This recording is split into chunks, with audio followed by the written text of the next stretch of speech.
में और सबसे पहले खबर महादेव बेटिंग ऐप से जुड़ी इस केस में ईडी का बड़ा एक्शन हुआ है। देश भर में छापेमारी की जा रही है। अरबों की संपत्ति फ्रीज की गई है। 16 अप्रैल को दिल्ली, मुंबई, इंदौर समेत कई जगह रेड डाली गई। छापेमारी में ईडी ने 3.5 करोड़ की नकदी, 3,29,00,000 की नकदी जब्त की। ईडी ने 573 करोड़ से ज्यादा की संपत्ति को फ्रीज किया है। सिक्योरिटीज, बॉन्ड्स, डीमेट खाते भी इसमें शामिल हैं।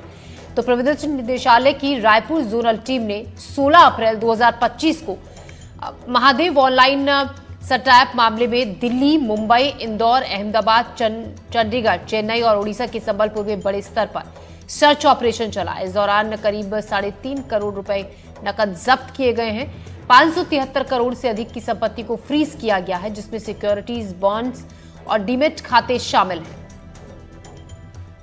तो महादेव बेटिंग ऐप में बड़ा एक्शन ईडी का, कई जगह पर छापेमारी की गई। जुल्फिकार अली हमारे संवाददाता हमारे साथ जुड़ रहे हैं ज्यादा जानकारी के साथ।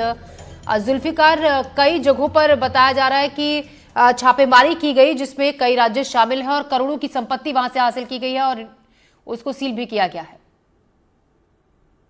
बिल्कुल, 16 तारीख को एक बड़ी रेड जो है ईडी ने की थी और देश के अलग अलग ठिकानों में कहा जा रहा था कि 50 से ज्यादा ठिकानों पर ईडी ने रेड की थी। और उस मामले को लेकर ईडी ने अब एक सोशल साइट एक्स पर जो जानकारी दी है वो बड़ी चौंकाने वाली है कि इतनी बड़ी रकम की जो प्रॉपर्टीज हैं उससे सीज किया गया है। जो ईडी ने रेड की थी उन ठिकानों में, उसमें 3 करोड़ से ज्यादा की नकद जब्ती बनाई गई थी और उसके साथ ही 573 करोड़ की जो अब जानकारी दी है उसमें 573 करोड़ की जो प्रॉपर्टीज हैं उन्हें ईडी ने सीज किया है। तो कुल मिलाकर ये कहा जा सकता है कि ये जिस तरीके से ईडी की लगातार कार्रवाई चल रही है, क्योंकि ईडी जो महादेव सट्टा ऐप है जो पिछली सरकार भूपेश बघेल की सरकार के समय इस मामले का उजागर हुआ था और ईडी लगातार इस मामले पर कार्रवाई कर रही थी। इसकी आज पूर्व मुख्यमंत्री भूपेश बघेल तक भी पहुंची और उनके आवास में भी ईडी रेड कर चुकी है। लेकिन जो 16 तारीख की रेड हुई थी उस रेड में अलग अलग जगहों पर, जैसे कि मुंबई में, उड़ीसा में, पश्चिम बंगाल, दिल्ली, इन तमाम जगहों पर ये रेड की गई थी और उसमें ये 573 करोड़ रुपए की जो संपत्ति है उसे अटैच किया गया था।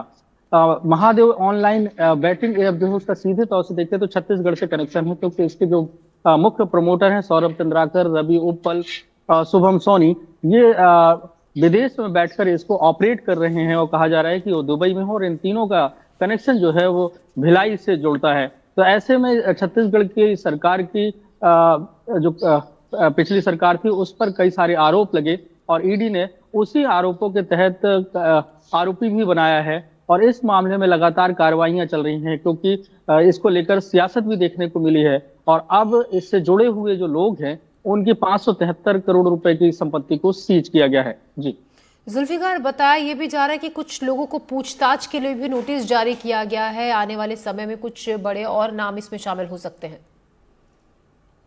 इसमें अगर देखा जाए तो सबसे बड़ा नाम जो शामिल है वो जो छत्तीसगढ़ के पूर्व मुख्यमंत्री भूपेश बघेल, उन पर सीधे तौर से नाम उनका जुड़ा था। चुनाव के समय जो शुभम सोनी का एक वीडियो आया था उसमें ये कहा था कि चुनाव को प्रभावित करने के लिए महादेव सट्टा ऑनलाइन बैटिंग ऐप के जो संचालक हैं उन्होंने एक बड़ी रकम पहुंचाई थी। तो सीधे तौर से देखें तो पूर्व मुख्यमंत्री भूपेश बघेल इस मामले में उनका नाम जुड़ता रहा है और उनके जो पॉलिटिकल सलाहकार रहे हैं विनोद वर्मा, उनके आवास में भी ईडी रेड कर चुकी है। तो इस तरीके से छत्तीसगढ़ में रेड ईडी की हो चुकी है।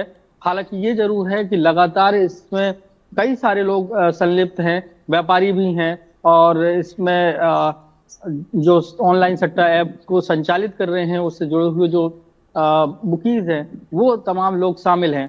तो इसकी इन्वेस्टिगेशन लगातार धीरे धीरे जिस तरीके से आगे बढ़ रही है तो इसमें और भी लोगों से पूछताछ की जा सकती है और हालांकि नए नाम अभी और कौन से शामिल हैं इसकी जानकारी ईडी ने नहीं दी है। लेकिन पिछले जो नाम सामने आए हैं तो उसमें अगर देखा जाए तो राजनीतिक तौर से सबसे बड़ा नाम पूर्व मुख्यमंत्री भूपेश बघेल का है, जिनसे पूछताछ हो चुकी है, उनके आवास में भी रेड हो चुकी है। तो इस मामले में और कौन कौन होंगे उसके लिए इंतजार करना होगा। लेकिन ये जरूर है कि 16 तारीख की जो कार्रवाई हुई और उसमें जो ईडी ने इतनी बड़ी मात्रा में संपत्ति जो जब्त की है वो काफी चौंकाने वाली है। कई सारे लोगों की संपत्तियां हैं, इसमें अलग अलग जगहों पर इन्वेस्टमेंट किया गया था। जैसा कि पहले भी बात सामने आती रही है जी, कि जो प्रमोटर्स हैं महादेव ऑनलाइन सट्टा ऐप के, इन्होंने फिल्म इंडस्ट्री में भी इसका पैसा लगाया है। तो अलग अलग जी जगहों पर इनका जुल्फिकार। इन्वेस्टमेंट भी है, उस आधार पर जांच जारी है। जी। जी जुल्फिकार, शुक्रिया आपका जानकारी के लिए। हमारे सहयोगी जुल्फिकार हमें जानकारी दे रहे थे। कुछ बड़ी कंपनियों के नाम भी इसमें छापेमारी में सामने आए हैं, तो ईडी की टीम लगातार इसमें जांच कर रही है। खबरों में बढ़ते हैं।